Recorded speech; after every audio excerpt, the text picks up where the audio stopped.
Kamal success পইণ্টলৈ সকলোকে পুনৰ এবাৰ স্বাগতম জনাইছোঁ। আজি আমি higher secondary second year business ষ্টাডিৰ second unit that means second চেপ্টাৰৰ ফাৰ্ষ্ট টপিকটোৰ বিষয়ে আলোচনা কৰিম। আৰু টপিকটো হৈছে principle of management and its element, তাৰমানে অসমীয়াত যাক কোৱা হয় পৰিচালনাৰ নীতি আৰু ইয়াৰ প্ৰকৃতি বা বৈশিষ্ট্য। এতিয়া আমি প্ৰথমে আহিছোঁ যে প্ৰিন্সিপল অফ মেনেজমেণ্ট মানেনো কি, পৰিচালনাৰ নীতি মানেনো কি। The principle of management are the activities that plan, organize and control the operations of the basic element of material, man, machines, money, market and method, providing direction and coordination and giving leadership to human efforts so as to achieve the short objective of the organization. কৈছে যে management principles are the activities which plan,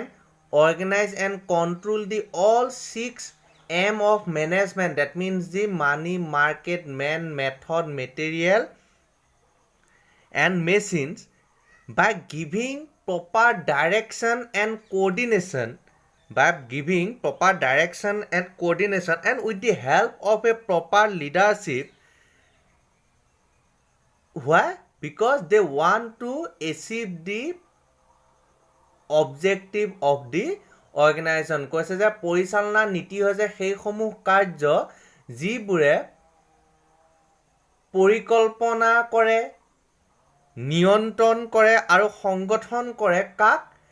পৰিচালনাৰ যি 6টা M আছিলে, যেনে man, material, machines, মানি, market, method,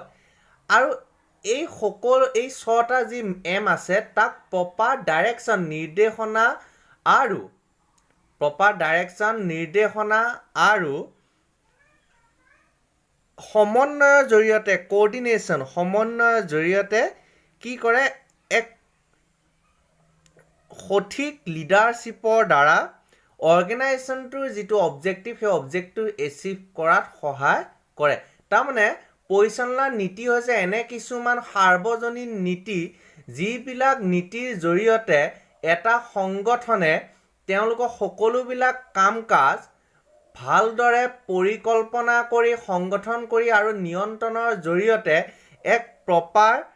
লিডাৰশ্বিপৰ আণ্ডাৰত সংগঠনটোৰ যিটো অবজেক্টিভ সেইটো এচিভ কৰিব পাৰে। আৰু এই সংগঠনৰ উদ্দেশ্যটো এচিভ কৰিবৰ বাবে যিসমূহ সাৰ্বজনীন নীতি প্ৰস্তুত কৰা হয় সেই নীতিসমূহকে কি বুলি কোৱা হয়? পৰিচালনা নীতি বুলি কোৱা হয় বা প্ৰিন্সিপল অফ মেনেজমেণ্ট বুলি কোৱা হয়। Principle of management are those activities which plan, control and organize the basic element of management, that is the 6M, by giving proper direction and coordination and with the help of proper leadership they help to achieve the objective of the organization, that is the principle of management. Then আমি চাব লাগিব next টপিকটো যে what are the nature of principle of management, যে পৰিচালনা নীতিৰ বৈশিষ্ট্যসমূহনো কি কি। The first nature of principle of management is universality, সাৰ্বজনীন। That means the principles of management are the universal principle. That means they are always in everywhere and in every function. পৰিচালনাৰ যিবিলাক নীতি আছে সেইবিলাক পৰিচালনাৰ সকলো কাৰ্যতে ব্যৱহাৰ হয় আৰু সকলোতে ব্যৱহাৰ। এনেকুৱা নহয় যে পৰিচালনাৰ নীতিসমূহ কাণ্ট্ৰি বাই কাণ্ট্ৰি বেলেগ বেলেগ হয়, তেনেকুৱা কোনো ধৰণৰ কথা নাই। They are equally valuable in all over the country and they are equally accepted in all over the world. দেশৰ সকলোতেই বা পৃথিৱীৰ সকলোতেই পৰিচালনাৰ যিবিলাক নীতি সেইবিলাক একে সমানে গুৰুত্ব আছে আৰু সেইবিলাকক মান্যতা দিয়া হৈছে। সেইকাৰণে এইবিলাকক কি বুলি কোৱা হয়? ইউনিভাৰ্চেল বুলি কোৱা হয়, সাৰ্বজনীন, যে সকলোতে প্ৰযোজ্য।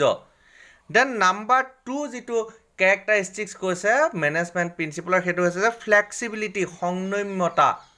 সংনম্যতা মানে হৈছে আমি যাক সলনি কৰিব পাৰোঁ ফ্লেক্সিবিলিটি মানে হৈছে যিটো ফিক্স নহয় that means management principles can be developed can be changed as per the situation of the organization that means principle বিলাক কেতিয়াও এনেকুৱা ফিক্স নহয় যে এতিয়া যদি এইটো বছৰ অৰ্গেনাইজেশ্যনত কিবা এটা কণ্ডিশ্যন হয় তাৰ লগত ডিপেণ্ড কৰি যিটো প্ৰিন্সিপল ইউজ কৰিলে এনেকুৱা নহয় যে নেক্সট ইয়াৰ কণ্ডিশ্যনটো বেলেগ হ'লেও এই প্ৰিন্সিপলটোৱে ইউজ কৰিব লাগিব তেনেকুৱা ধৰণৰ কোনো ফিক্স ৰুল নাই তাত প্ৰিন্সিপলত চেঞ্জ আনিব পাৰিব because the principles R flexible তাৰমানে সংনম্য তেওঁলোকক সলনি কৰে যেনেকৈ ৰাবাৰডাল আমি টানিব পাৰোঁ গতিকে ৰাবাৰডাল হৈছে ফ্লেক্সিবল কিন্তু আমি লোহাৰডাল টানি পেলাই দীঘল কৰিব নোৱাৰোঁ গতিকে লোহাৰডাল হৈছে ফিক্স সেইটোকে কোৱা হয় সংনম্যতা বুলি পেলাই ফ্লেক্সিবিলিটি দেন নাম্বাৰ 3 টো কৈছে ইকুৱেলিটি সমভাৱ ডেট মিনছ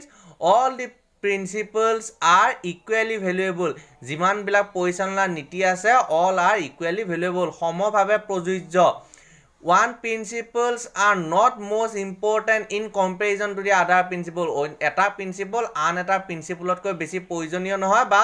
এটা প্ৰিন্সিপল আন এটা প্ৰিন্সিপলতকৈ কম প্ৰয়োজনীয় নহয় all principles have similar value or similar equality in the management প্ৰতিটো নীতিয়ে পৰিচালনাত সমভাৱে প্ৰয়োজনীয়তা বা মূল্যতা আছে then number 4 of the 4 nature of management principle is human nature মানৱ প্ৰকৃতি কৈছে যে the principles of management are in nature human nature তাৰমানে প্ৰিন্সিপল বিলাক মানৱ প্ৰকৃতি হয় আগতে মই মেনেজমেন্টৰ অবজেক্টিভত কৈছো যে managements are related to human why because management overall ফাংচনটো হিউমেনকে কৰা যায় আৰু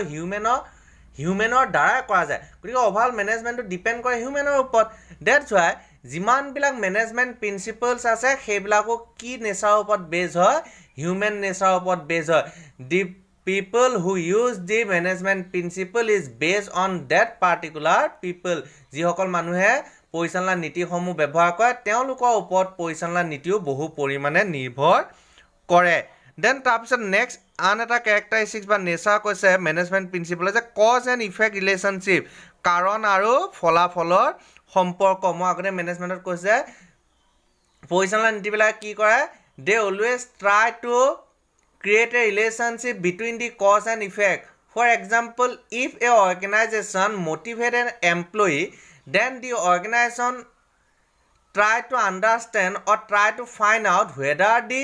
capability of that particular employee increases or decreases. যদিহে কোনোবা এজন